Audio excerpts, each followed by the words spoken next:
Ma'am, please. In the name of the Father, and of the Son, and of the Holy Spirit. Amen. Bless us, Jesus. Thank you for giving us this time for listening to the keynotes of your Holy Cross, about your Holy Cross and the Gospel of Luke. Let the Holy Spirit come here and make this session a wonderful session, so that everyone get the insight of what is required and be praising God forever and ever. Amen. Our Father who art in heaven, hallowed be thy name. Thy kingdom come, thy will be done on earth as it is in heaven. Give us this day our daily bread, and forgive us our trespasses, as we forgive those who trespass against us. Lead us not into temptation, but deliver us from evil. Amen. Hail Mary, full of grace, the Lord is with thee. Blessed art thou among women, and blessed is the fruit of thy womb, Jesus. Holy Mary, Mother of God, pray for us sinners, now and at the hour of our death. Amen.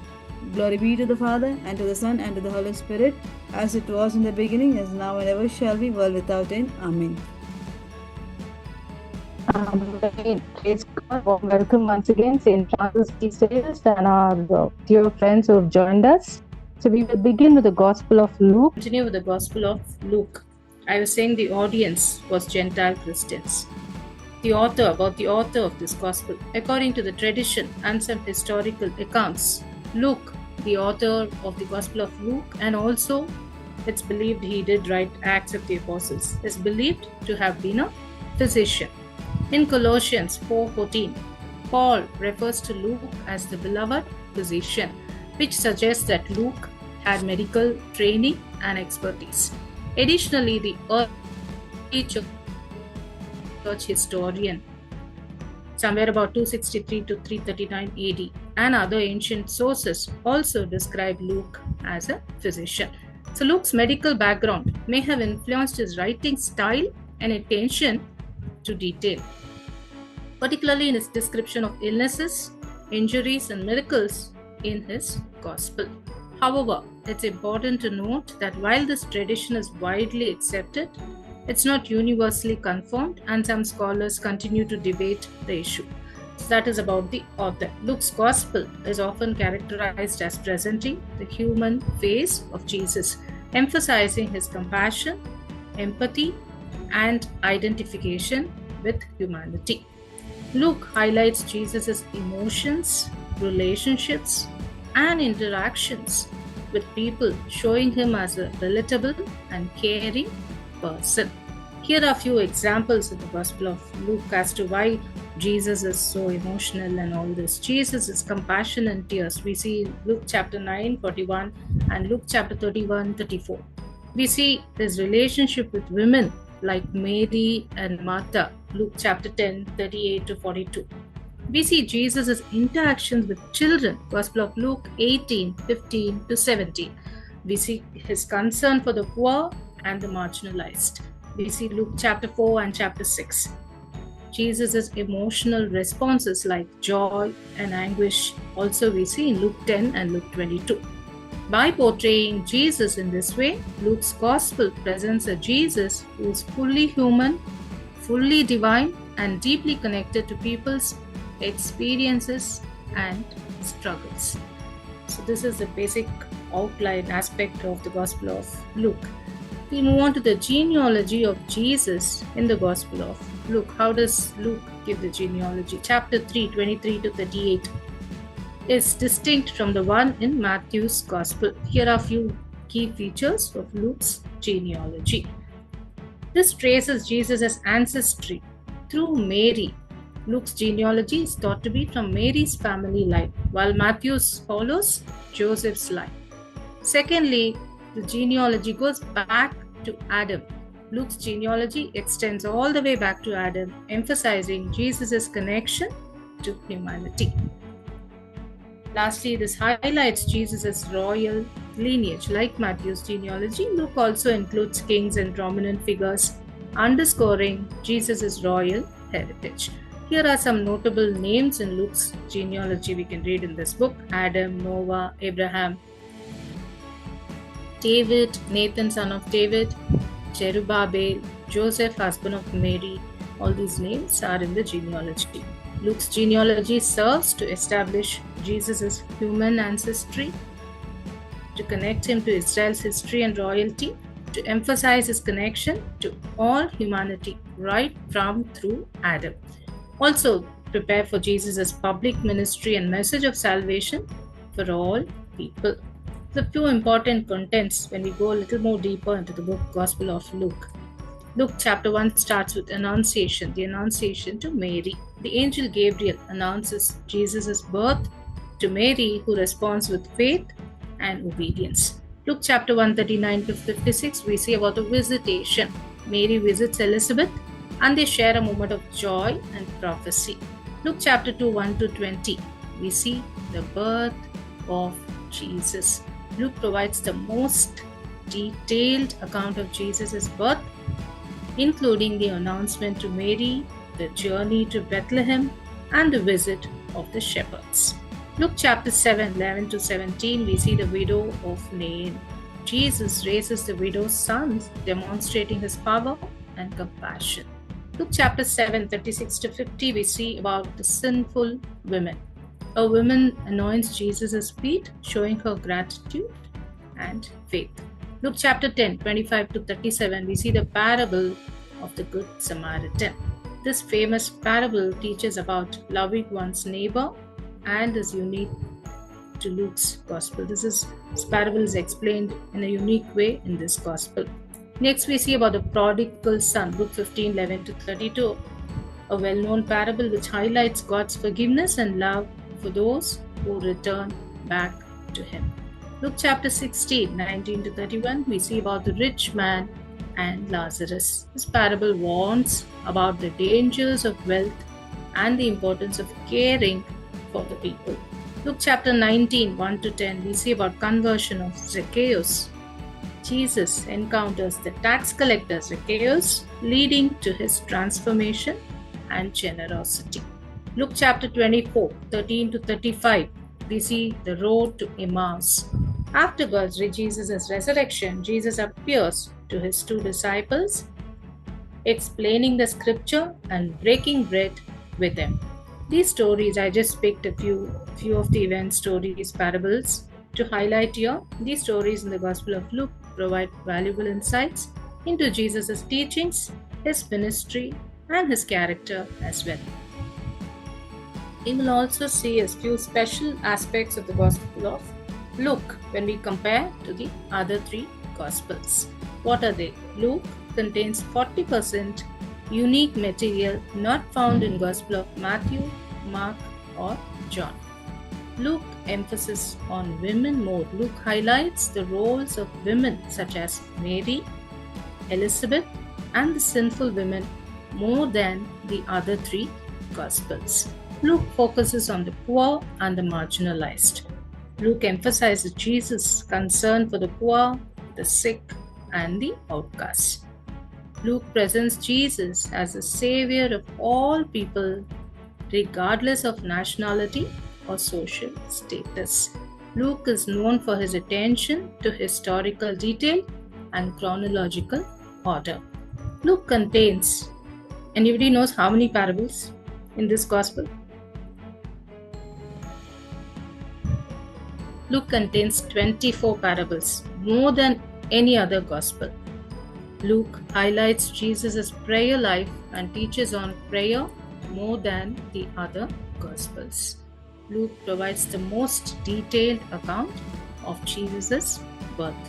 Luke records Jesus' appearance after his resurrection in more detail than the other gospel. These are the unique aspects of the Gospel of Luke. There are a few key verses in this Gospel. Luke 1:37.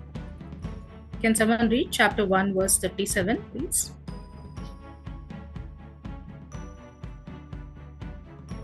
For nothing will be impossible with God. Amen. For nothing will be impossible with God. Luke 4:18 to 19, we have Jesus' mission statement. Luke 9:23 to 24. Luke 9:23 to 24. Anybody gets it? Please read.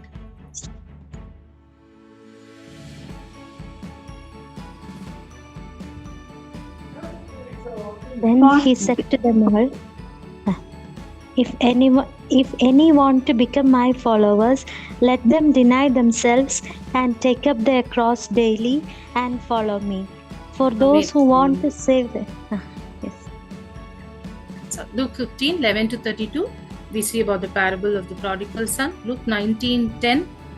Someone can read Luke 19, 10.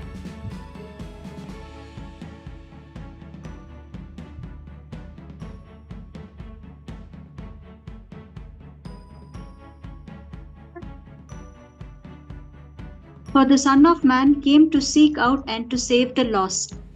Amen. So Jesus came to save the lost. So the key characters of this book: Jesus Christ, Mary the mother of Jesus, John the Baptist, Peter the apostle, Zacchaeus the tax collector, the sinful women we see in Luke chapter 7.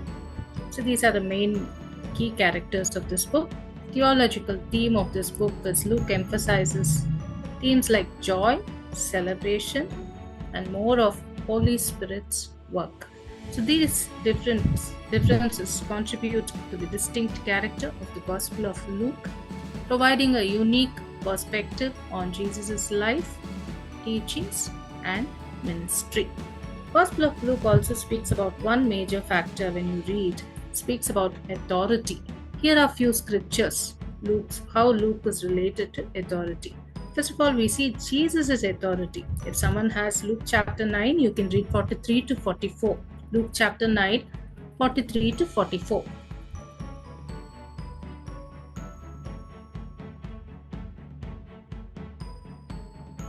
And all were astounded at the greatness of God. While everyone was amazed at all that he was doing, he said to his disciples, "Let these words sink into your ears. The Son of Man is going to be betrayed into human hands." Amen. So here Jesus gives authority. Jesus has authority, we see 9:43, 44. Authority of Jesus' teachings that we see in Luke chapter 4, 32. I'll read myself. They were astonished at his teaching, for his word possessed authority. And also we see the authority given to the apostles. Luke chapter 9 verse 1. If you have 9 and 10 chapter, you can read one after the other. Chapter 9 verse 1. Then Jesus called the 12 together and gave them power and authority over all demons and to cure diseases. Amen. He gave power and authority to each of us to cure diseases. Luke chapter 10 verse 1. What is the next authority he gives to us? After this, the Lord appointed 70 others and sent them on ahead of him in pairs to every town and place where he himself intended to go. He said to them, "The harvest." 10:17. Next you read 10:17. Luke 10:17. Chapter 10 verse 17. Okay. 70 returned with joy, saying, "Lord, in your name, even the demons submit to us." Amen. Even the demons will call. That is the authority God has given. He gave it to his disciples, apostles. He's given it to us even today. So this is about the authority given to the apostles. Also we see spiritual authority in this gospel.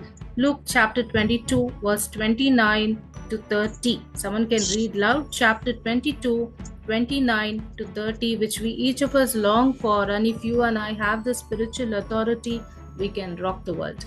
22, 29 to 30. And I confer on you, just as my Father has conferred on me a kingdom, so that you may eat and drink at my table in my kingdom, and you will sit on thrones judging the 12 tribes of Israel.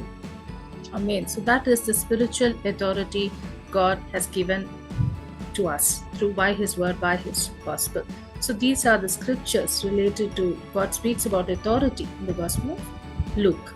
When we see how does this book start, a little more deeper insights about the gospel of Luke. Starts with the story of a priest. Anybody know who's the story? Who's a priest? Zechariah. Zechariah, right. John the Baptist's father. Very good. So it starts with the story. This priest, he was working in a temple. Every day he was praying for a child. Finally, one fine day, Angel Gabriel appears to him. Chapter 1 we see. And he says, God has heard your prayer and God, I've come to give you a message that you will be given a child. Zechariah, priest serving God day in and out in the temple, what should you do? He should have had that strong faith, no? We read what does Zechariah does. Zechariah shocked, and he has all doubts. He says, really, God has heard my prayer? Really, have you come from God? Really, you're telling me that I'm going to get a child?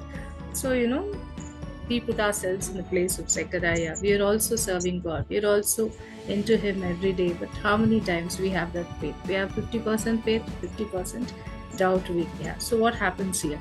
So when Zechariah heard this, he should have said Amen to it. But he asked several questions.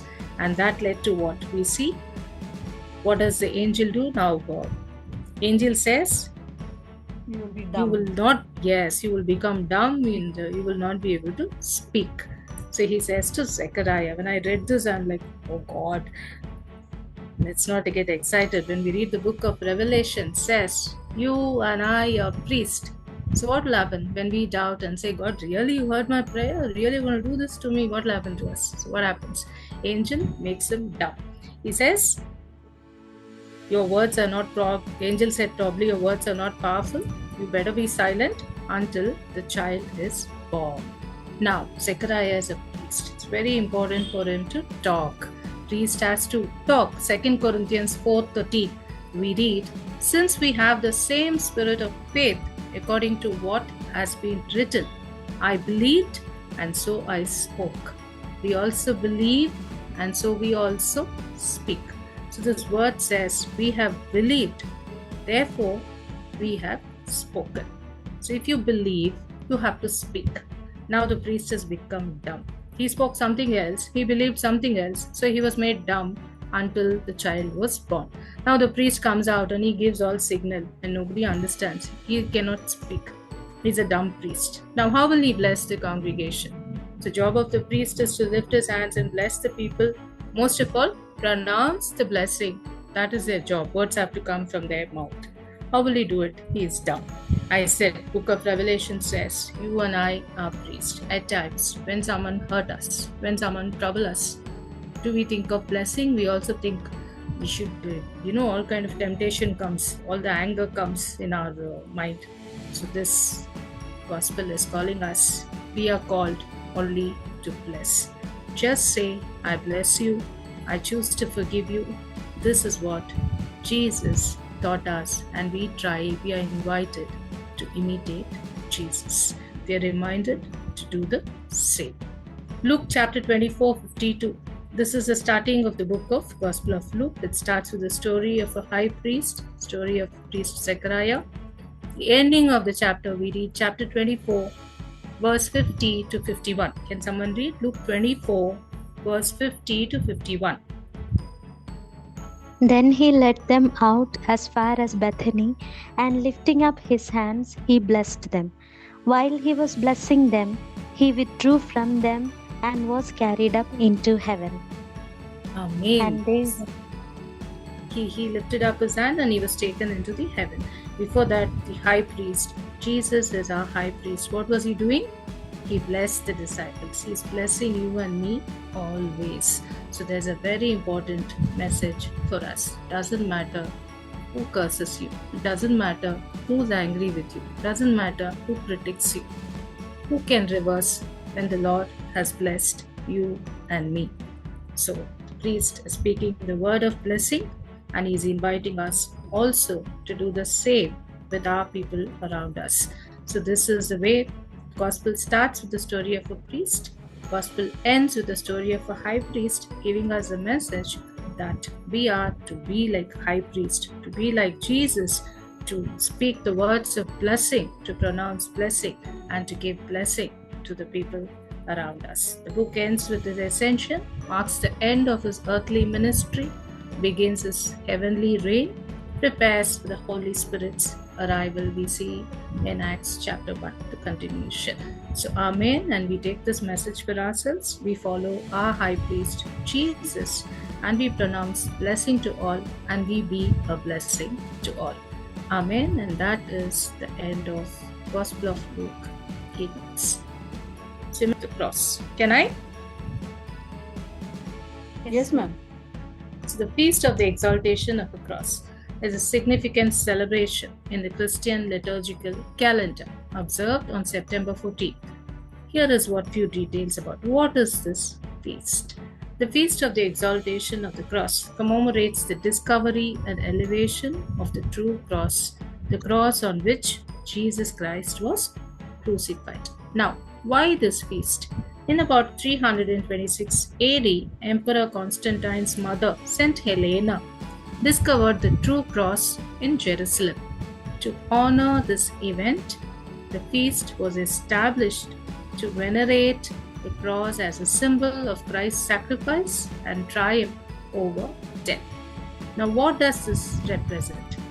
This represents Christ's victory. The cross symbolizes Christ's triumph over sin, death, and Satan. The cross represents the instrument of our redemption through which Christ saved humanity. The cross embodies Christ's selfless love and sacrifice for humanity. Now, why we celebrate this feast? We celebrate this feast to do these things, to venerate the cross, to honor the cross as a symbol of Christ's sacrifice and triumph, to recall the significance of Christ's death and resurrection, to express our gratitude, to thank God for the redemption and salvation won through the cross. But what is the definition of the exaltation of the cross? Means elevating or lifting up the cross as a symbol of worship, reverence, and admiration. In the feast, the cross is ceremoniously elevated and the faithful venerated through prayer, hymns, and procession. This exaltation signifies the cross's importance as a symbol of Christ's victory and our redemption. So here are a few little more insight about the exaltation of the cross. The cross has a cosmic axis. In ancient culture, the cross was a symbol of intersection of heaven and earth, representing the connection between the divine and human realms. The exaltation of the cross can be seen as a celebration of the cross as a cosmic axis, where the vertical beam represents the connection between heaven and earth, and the horizontal beam symbolizes the union of humanity and divinity. The cross as a bridge. The exaltation of the cross can also be seen as a celebration of the cross as a bridge between life and death, sin and redemption, humanity and divinity, earth and heaven. This bridge concept highlights the cross as a threshold where we transition from one state to another, and where Christ's sacrifice enables us to cross over sin to redemption, from death to life, and from humanity to divinity. Lastly, the cross as a portal. In a sense, exaltation of the cross can be seen as a celebration of the cross, a portal or gateway to eternal life, to union with God, to redemption and forgiveness, and spiritual transformation. So this portal concept emphasizes the cross as an entrance point to a new reality, where we experience the transformative power of Christ's sacrifice and resurrection. So these insights offer a fresh perspective on the exaltation of the cross, highlighting its significance as a symbol of connection, bridge, and portal between different realms and states of being. So these are the few little details about the exaltation of the cross. As we conclude, may we gaze upon the cross with reverence and awe. May we reflect on the depth of God's love and sacrifice. May we embrace the transformative power of the cross in our own lives. May we celebrate the triumph of Christ over sin and death. May we proclaim the hope and redemption found in the cross. May the exaltation of the cross inspire us to live a life of faith and love as we gaze upon the cross and reverence to its power in our own lives. Amen. And that is about the exaltation